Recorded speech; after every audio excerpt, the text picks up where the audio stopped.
A Nightmare on Elm Street 2, Freddy's Revenge is an odd film. As you probably know if you're watching this film is considered the gay one.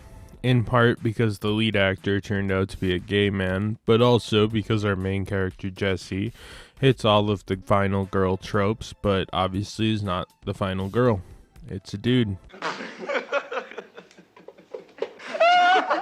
But it's like I am always known to say, some of the best dudes I know are gay dudes, so let's hop in. A Nightmare on Elm Street, the original, was a massive success and made on a fairly modest budget of just under $2 million, but returning almost $60 million. Basically, the film hit the box office lottery and put New Line Cinema on the map, moving it from a lowly distributor to a company with some growing clout in the production industry as well.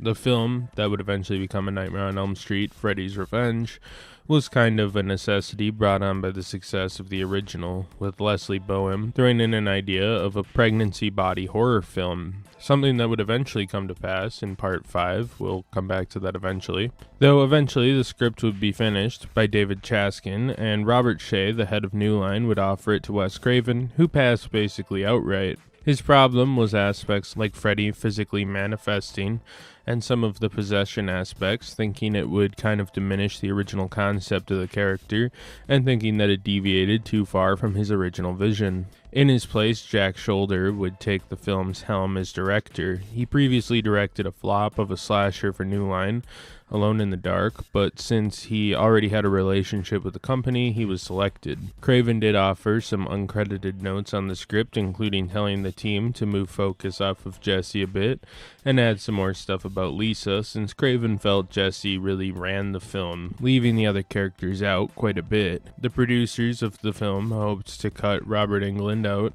of the Freddy role to save some money, since they figured a stuntman could cackle and swing a glove around just as well, but quickly found out Englund had something that only a respected theatrical actor brought, which was a lot of ambience and nuance to Freddy's movements, and coughed up the money to bring him back, which was likely for the best, as fans of this franchise kind of gatekeep Englund as Freddy, with pretty good reason. He's amazing in the role, and the gamble to pay extra really paid off, as Freddy kind of became a film star in his own way, just being an iconic film character like Godzilla or something that kind of stretches beyond his films. Don't get caught napping, know what I mean? We'll have lunch, Mary.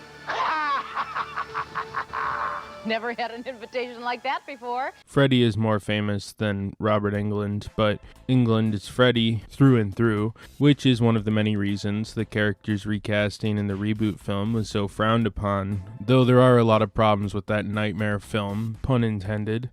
This film had a slapdash production, with Jack Shoulder complaining he had little prep time and virtually no idea how special effects were created or handled in this type of film. The plot of this film is pretty much like you'd expect on the surface, and its surface is very much the sequel one would expect. A number of years after the events of A Nightmare on Elm Street, a new kid, Jesse, moves into the old Thompson house where Nancy was once haunted by Freddy and starts being haunted by Freddy himself. Anyhow, he finds out through Nancy's diary that she had similar nightmares. Then all of his birds fucking explode. So Jesse starts sleepwalking and being haunted by Freddy, doing methods to try to stay awake until one night he wanders into a leather S&M gay bar and runs into his coach, Schneider, who scolds him for, I guess, being in a gay bar and forcing him to run laps.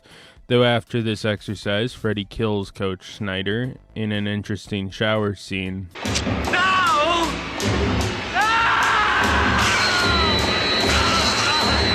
Freddy starts getting a grip on Jesse, who sees Freddy's glove on his hand, and he starts running around town ass naked.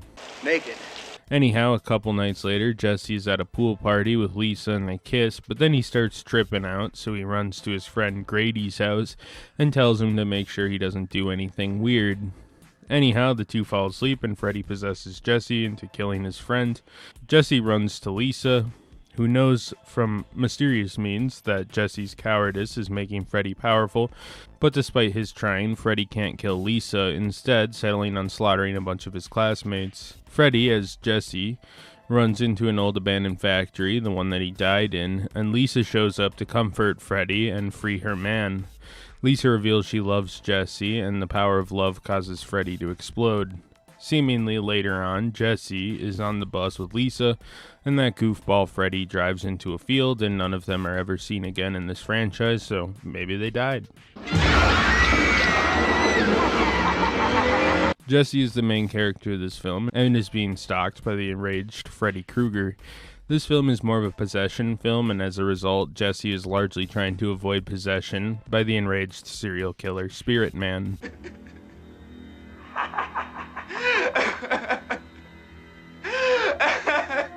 He and Lisa have something of a relationship forming, a bond strong enough that Freddy, while possessing him, can't break through Jesse's defenses and kill her, though he easily kills his buddy Ron. I guess fuck Ron. There are some homoerotic themes in this film, as we'll touch on, but these largely revolve around Jesse and Freddy and Jesse and Coach Snyder.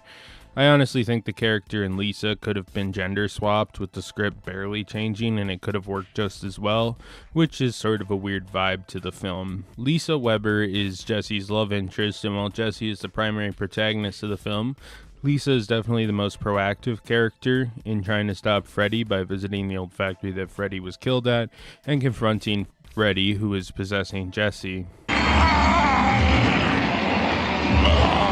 Ron Grady and Jesse start off with a soft rivalry that eventually blossoms into something of a friendship, which is mostly led by a shared distaste between the two towards Coach Snyder. Ron eventually vows to help Jesse with his problem, that is Freddy Krueger, but is quickly dispatched by Freddy when he possesses Jesse's body.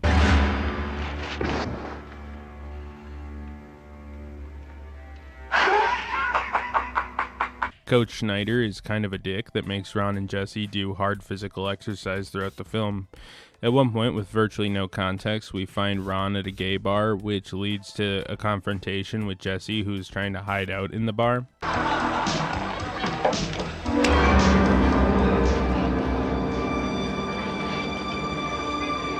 Eventually, Schneider is killed by Freddy and Jesse in a fairly violent scene that includes the coach being bound up to the showers by Freddy magic and ending in the reveal that Jesse is being haunted and possessed by Freddy. Freddy Krueger, for his part, is kind of recontextualized for this one. Dreaming is an aspect of his powers, but in this one, his main tool is possession, which he frequently attempts to do on Jesse, giving him tangible form, which he can use to kill people.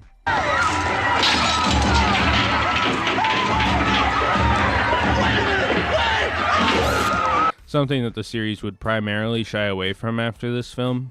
Freddy in this film is a bit out of the ordinary compared to later installments, and I think his methods of killing largely led to this film being ignored and frowned upon by Freddy's main fan base when compared to the original or the Dream Warrior films, which all more closely involve Nancy Thompson, who is more or less the protagonist for much of the series besides a couple of asides. This film is definitely dark, but has some moments that make it feel a bit different. For example, Freddy just starts killing people at a pool party, expanding his kill count. Much of the kills are more physical, with the strangest kills being things like Coach Schneider's shower kill, which is a big special effects moment.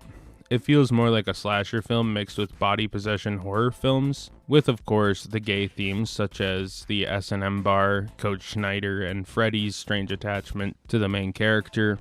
All this leading to many film historians to see Jesse as a character with repressed homosexuality, especially since his character and Lisa's lack much romantic chemistry. This may be in part since the star, Mark Patton, is a gay man, but also since the role he stars in is often a role reserved for females, both in the series and in its rivals across the genre, starting with Laurie Strode in Halloween, who is really cemented as the bog standard for this type of character. There are also lots of moments of subtle nudity, like Jesse almost never wearing clothes, though I don't think that's inherently gay, since you would argue females in this genre also rarely wear as much clothes as one would expect.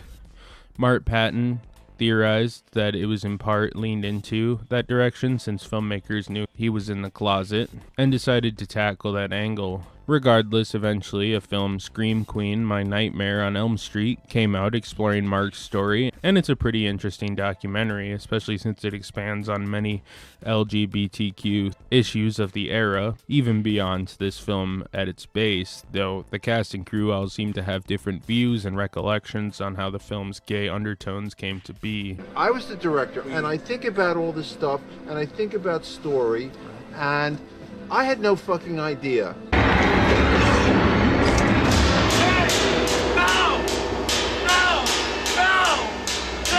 Christopher Young did the music on this one. It's fine, it's your run-of-the-mill horror themes, honestly. I wish I had more to note here.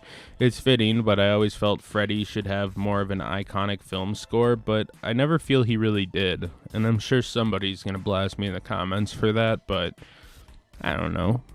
Bob Brady and Arlene Garrison edited this film, and it's edited well enough. I wish there were more integrated effects, though what is here is interesting, especially the shower scene, which I think may be just under Johnny Depp's bloodbath scene as the second most memorable to me of the whole series, though this may be in part due to the context that this film was made under. Hockey Hatkin shot this film, and he did a pretty good job. It wasn't anything crazy from any standpoint, with some stuff like the pool massacre looking a bit dim, but some really neat and well done shots are here, and it works for that kind of slasher feel of the day.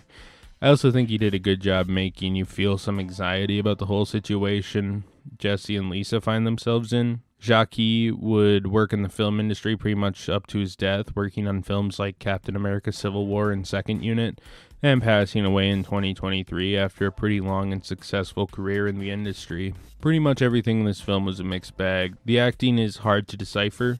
I can't tell if I like it or not. I think it's bad, but I can't really tell. No one here is Daniel Day-Lewis or Tilda Swinton for sure, but they're serviceable, I guess.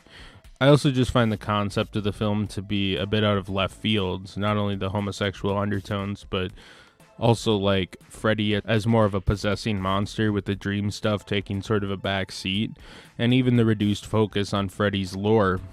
I also find most of the characters pretty aimless. Even our lead just kind of stumbles into the plot and honestly doesn't do much but literally sweat as things happen to and around him, but not really being all that proactive in its own right.